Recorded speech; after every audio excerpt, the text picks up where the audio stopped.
네, 안녕하세요. 인앤플레이 원장 박동원입니다. 이 영상을 보시는 분들의 대부분 나이대가 35에서 45 사이 그 정도 될 거라고 예상합니다. 그렇다면 여러분들은 살아온 과거를 한번 되짚어 볼까요? 제가 초등학교 4학년 때 물을 사 먹는다는 말을 듣고 굉장히 충격적이었던 기억이 지금도 생생합니다. 저희 때는 체육 시간에 뛰어놀고 나면 운동장 한쪽에 길게 마련된 수도가에서 물을 틀고 시원하게 갈증을 해소하곤 했기에 물을 돈 주고 사 먹는다는 것은 그 당시엔 도무지 이해할 수 없는 일이었습니다. 하지만 지금은 어떤가요? 저는 중학교 시절 삐삐를 사용했고요. 고등학교 1학년 때 남들에 비해 제가 조금 빨리 갖긴 했지만 핸드폰을 갖게 되었죠. 그리고 상상도 못할 스마트폰이 나오면서 우리의 삶은 완전히 바뀌어 버렸습니다. 지금도 무인상점이 우리에게 너무 익숙할 정도로 친숙하게 다가왔죠. 그때는 믿기지 않았던 시대가 지금은 우리가 살고 있는 지금 이 시대입니다. 이렇게 시대적 눈을 가진 소수의 사람들이 문화라는 것을 통해 전 세계를 이끌어가고 있습니다. 자, 그런데 저는 여기서 한 가지 의문점이 있습니다. 자녀 교육에 우리 한국처럼 열정이 가득한 나라도 없을 겁니다. 그런데 미래에 다가올 4차 혁명 시대, 그리고 우리 자녀들이 경제의 중심이 될 나이가 되면 5차 혁명 시대까지 우리 아이들이 감당을 해야 되는데 이 부분은 전혀 고려하지 않은 채 학원에 보내고 공부시키는 것을 보면 저는 정말 신기하게 여겨지더라고요. 저는 주위 분들한테 자주 물어봐요. 그 학원은 왜 보내는 거예요? 영어 공부를 시키는 이유는 뭐야? 아쉽게도 제가 만난 분들만 그런지 정확한 시대적 흐름에 맞게 감각을 가지고 말씀하시는 분들이 한 분도 없었습니다. 여러분, 지금 AI 로봇에 관해 몇 번씩은 들어보셨을 겁니다. 미국의 유명한 법인 로펌 회사에서는요, 2년 전부터 새로운 변호사를 채용하지 않는다고 합니다. 로봇이 현재 60명의 변호사보다 훨씬 더 빠르게 일을 하기 때문이죠. 그간 전 세계의 모든 판례를 집어넣어서 단 1초 만에 자료를 한 번에 수집하고 관련 법안 자료를 한 번에 찾아내준다고 합니다.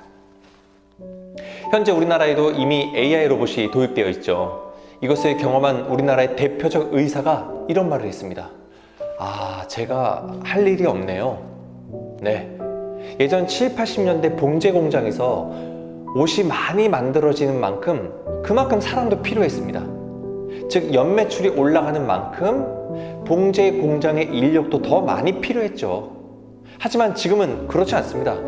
로봇 하나로 그 많은 인력의 몇백 배의 결과를 내고 있으니까요. 로봇은요, 잠도 안 자고요, 휴가 보내달라고 말도 안 하고 동기부여를 주기적으로 교육할 필요도 없고 인간관계로 인해 스트레스 받아야 할 필요도 없습니다. 이 부분에 관해 설명을 하자면 너무 길어지니 여기까지만 말해도 서론에 관해 다 이해하셨으리라 봅니다. 자, 제가 이 말을 하는 이유가 뭘까요? 앞으로 다가올 4차 혁명으로 벌어질 시대는 우리가 뭘 기대하던 그 이상의 시대가 열립니다. 지금의 직업 45%가요 10년 이내에 사라진다고 합니다. 즉 로봇이 해낼 수 있는 일을 우리 인간이 아무리 노력하고 최선을 다한다 해도 그 능력은 절대 따라갈 수 없습니다. 그렇다면 로봇이 할 수 없는 인간 고유의 분야를 우리 자녀에게 가르쳐야 한다는 겁니다. 그것이 뭘까요? 바로 인간만이 가능한 공감 능력입니다. 로봇이 오진율 거의 0%로 환자의 병을 진단해서 결과가 말기 암으로 나왔어도 이 결과를 로봇이 말해줄 수 없습니다. 암 말기입니다. 앞으로 3개월 남았습니다. 이건 말이 안 되지 않습니까? 그래서 지금 현재 AI 로봇을 통해서 병을 진단하고 있는 그 병원에서도요, 그 결과는 사람이 말해주고 있다고 합니다. 현재 인스타그램, 페이스북, 구글 관련 프로그램 등등 여러분 생활에 아주 밀접하게 사용되는 것들이 누가 만들었는지 아시죠? 그렇다면 그것을 개발한 사람들은 자녀에게 스마트폰을 줄까요? 참으로 아이러니하게도 그것을 개발한 본인들은 자녀에게 디지털을 최대한 멀게 만든다고 합니다. 스마트폰이 아니라 연필을 지워주고 공책을 지워주고 책을 준다고 합니다. 왜 그럴까요? 생각하는 힘을 길러주기 위해서입니다. 로봇이 못하는 특징 중에 하나가 이미 나와 있는 데이터만 저장하고 그 데이터에 따른 결과를 인간보다 빨리 해결한다는 거지, 새로운 것, 인간만의 고유한 특성인 상상과 공감, 창조는 할 수 없기에 앞으로 미래의 인재는 생각하는 능력이 있다는 겁니다. 그렇다면 우리가 지금 보내고 있는 혹은 열심히 가르치고 있는 그것이, 그 학원이 과연 아이의 미래에 도움이 될까요? 본론의 말씀을 드리기 위해 서론적 설명이 필요했습니다. 최대한 간략하게 설명을 드린 이유는 우리 자녀에게 가르쳐야 할 능력 중에 가장 중요한 부분이 바로 연대감 능력을 키워줘야 한다는 것을 설명하기 위해서입니다. 자, 연대감이 뭘까요? 연대감은 자신을 인류 혹은 사회의 통합적 한 부분으로 이해하고 상대방의 마음을 동일시하고 수용하는 능력을 말합니다. 즉, 인간을 이해하고 인간의 본능을 이해하는 능력을 말하는 거죠. 연대감 능력이 좋은 사람은 공감적이고 관대하며 동정심이 많고요, 지지적인 사람입니다. 공정하며 도덕적 원칙이 분명하고 남을 위해 봉사한 것을 즐거워하며 가능한 한 다른 사람에게 협력하려고 노력하는 사람이죠. 이 능력을 가진 사람들은 자신의 욕구나 선호만큼이나 타인의 욕구와 선호를 이해하고 존중하죠. 이러한 능력의 팀워크 및 조화롭고 균형 있는 관계를 이루는데 중요한 요인이 됩니다. 자, 이 능력을 AI가 할 수 있을까요? 저의 지인 중에 한 분이 초등학교 선생님인데 이런 말을 하더라고요. 앞으로 지금의 초등학생들이 사회를 이끌어 나갈 단계가 되었을 때 그 사회가 어떨지 상상이 안 간다고 합니다. 이게 무슨 말일까요? 너무 이기적이고 친구 배려할 줄 모르고 사람을 이해하려고 하지 않고 공감 능력 떨어지고 조금만 문제가 생기면 부모들이 들고 일어나서 인간다운 교육은 기대하기 힘들다는 겁니다. 친구와 싸우고 물건도 나눠 쓰다가 서로 쓰겠다고 다투기도 하고, 그러면서 서로를 이해하고 사람이 살아가면서 필요한 기술은 문제라는 요소를 통해서 배워가야 하는데 지금 초등학교의 분위기는 그렇지 않다는 겁니다. 여러분, AI가 하지 못하는 고유 인간만의 영역을 부모님들이 가르치지 않는다는 거죠. 그래서 연대감 능력이 아주 중요하다는 것을 말씀드리고 싶은 겁니다. 연대감에 대해 이해하기 쉽게 제가 예를 하나 들어볼게요. 어떤 누군가에게 선물을 저희가 보냈어요. 예를 들어서 한우 세트 20만 원짜리 사서 지인에게 선물을 보냈다고 칠게요. 그것을 받은 지인도 답례로 어떠한 선물이 저희한테 도착을 한 거죠. 근데 봤더니 손수짠 뜨개질이네요. 그런데 어떤 어른들은 무심코 이렇게 말할 수 있어요. 야, 난 20만 원짜리 보냈는데 이런 뜨개질 보내냐? 자, 이게 바로 연대감 공감 능력이 없으신 분들의 생각입니다.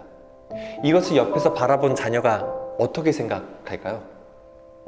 그럼 반대로, 땡땡아, 엄마는 시간이 없고 바빠서 돈으로 그냥 해결해서 선물을 보냈을 뿐인데 저 어머니께서는 우리 땡땡이가 따뜻하게 겨울을 보내라고 이 뜨개질을 하나하나 손수 이렇게 열심히 준비해서 짜오셨어. 이거를 짤 때마다 얼마나 우리의 생각, 너의 생각을 많이 했겠니? 너무 감사하지 않니? 우리 그 어머니한테 감사의 인사를 할까? 자, 어떤 차이가 있을까요? 또 하나 예를 들어 드릴게요. 놀이터에 갔는데 쓰레기가 너무 많이 떨어져 있는 거예요. 그 제 자녀가 이런 말을 하더라고요. 더러워! 쓰레기가 너무 많아! 그래, 쓰레기가 너무 많다. 이 주위에 쓰레기통이 없어서 그런가? 왜 여기다 쓰레기들 버렸을까? 너무 안타깝다. 이거 경비 아저씨가 다 치워야 될 텐데 너무 힘드실 것 같다. 그치? 그러면 우리가 이 쓰레기 주워서 쓰레기통에 갖다 버릴까? 그러면 경비 아저씨가 아마 수월할 것 같아. 어때? 그럼 아이는 좋아! 하고 그 쓰레기를 주워다가 쓰레기통에 갖다 버릴 겁니다. 그리고 우리 아이는 경비 아저씨와 알지 못하는 사이지만 경비 아저씨가 싹 지나갈 때 어때요? 내가 경비 아저씨를 도왔다고 생각하기 때문에 경비 아저씨에 대한 마음을 이해하려고 할 겁니다. 그리고 지나가는 경비 아저씨를 보면서 씩 웃기도 합니다. 그리고 먼저 다가가서 경비 아저씨한테 안녕하세요 인사도 합니다. 자, 부모님이 어떻게 반응을 보이느냐에 따라서요, 아이는 사람을 이해하려고 하느냐 이해하지 않게 되느냐가 정해지는 겁니다. 이렇게 설명을 들으시면 이해는 하실 텐데 이 교육을 실제로 하려고 하면 다들 어려워하세요. 왜 그런지 아세요? 비인지 능력이란 눈에 보이는 기술이 아니기 때문이죠.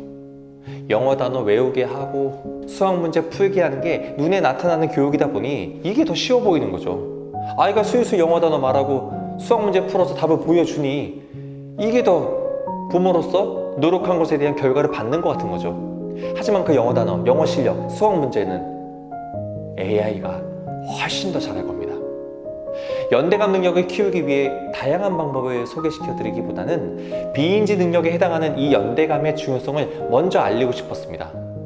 우리나라 공교육이 프러시아에서 시작되어 미국, 그리고 일본, 그리고 우리가 그 영향을 받아왔다는 사실을 알고 계세요?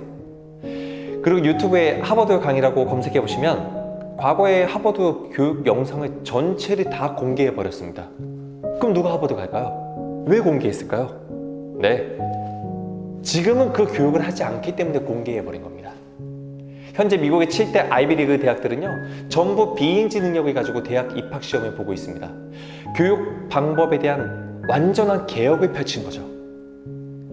교육 방법을 완전하게 개혁함으로 비인지 능력을 가르치는 것으로 180도 방향을 바꿨다는 겁니다. 심지어 일본도요, 그 영향을 받아 4, 5년 전부터 공교육 모든 교사들에게 비인지 능력 수업을 하는 방법에 대해서 의무 교육을 시키고 있습니다.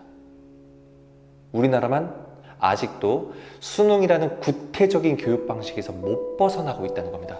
과연 우리 자녀가 19살이 되어 어떤 시험을 칠 거라고 예상하세요? 수능이요? 절대 아닙니다. 분명 비인지 능력을 가지고 시험 볼 겁니다. 대부분의 부모님들은 시대적 흐름에 감각이 없는 상태에서 눈앞에 보이는 것에만 집착하여 잘못된 교육을 우리 자녀에게 시키고 있다는 사실을 명심하셔야 합니다. 저희 인앤플레이 교육이 절대적으로 옳다는 것은 아닙니다. 아무리 저희 학원에서 비인지 관련 수업을 받아도 집에서 부모님이 관여하지 않으시면 절대 불가능합니다. 아이마다의 타고난 기질을 고려도 해야 되고요, 그에 따른 교육을 선택하고 그 방법을 맞게 아이마다의 타고난 기질도 고려해야 되고요, 그에 따른 교육을 선택해 주셔야 되고 그에 따른 방법을 맞게 설정해 주셔야 되고 그에 따른 아이가 또한 선택을 할 수 있도록 여러 가지를 고려하셔야 됩니다. 그리고 부모님들도 타고난 기질이 있고 훈련된 성격이 저마다 있기 때문에 어떤 부모님이 어떻게 보느냐에 따라 아이에 대한 평가도 달라지는 겁니다. 외향적인 부모님이 내향적인 아이를 보는 것과 내향적인 부모님이 내향적인 아이를 보는 것은 다른 해석이 되는 거죠. 누가 옳고 누가 틀리다가 아닙니다. 저는 예전에 미술학원을 보내고 싶은데 어떤 곳으로 보내면 좋겠느냐라는 질문을 종종 받습니다. 음악학원도 마찬가지고요. 그럴 때마다 저는 이렇게 답변을 했습니다. 미술학원에서 상상력이니 창의력이니 그런 말 듣지 말고 혹시 경제적 여유가 있거나 바우처가 된다거나 기회가 된다면 차라리 미술치료센터를 보내라고 말합니다. 왜일까요? 미술 실력을 가르치고 싶어서 미술학원을 보내는 건 아니지 않습니까? 그렇다면 미술 실력을 전공한 우리나라 대학을, 미술 실력을 가지고 우리나라 대학을 졸업하신 분들에게서 무엇을 배우겠습니까? 그리고 미취학 아동에게 얼마나 대단한 작품을 우리가 기대할 수 있을까요? 미술이란 색과 또 무언가 조형물들을 가지고 인간을 말하고자 하는 하나의 표현 방식일 뿐입니다. 그것을 예술이라고 말하는 겁니다. 예술은 인간이 표현하는 겁니다. 그렇다면 차라리 미술 치료로 자신을 나타내고 마음껏 표현하고 자신의 표현 방식에 대해서 지지받고 공감받는 미술 치료가 미술학원보다 훨씬 낫지 않을까요? 오늘 영상을 통해 부모님 자신이 시대적 흐름의 감각을 먼저 가져야겠다는 생각이 들었다면 본 영상을 만들게 된 목적은 저는 오늘 성공했다고 봅니다. 자녀가 살아갈 시대를 미리 파악해서 그것에 걸맞는 육아 방식과 교육을 시켜주는 것이 우리 부모가 해야 될 최고의 방향이 아닐까 싶습니다. 감사합니다.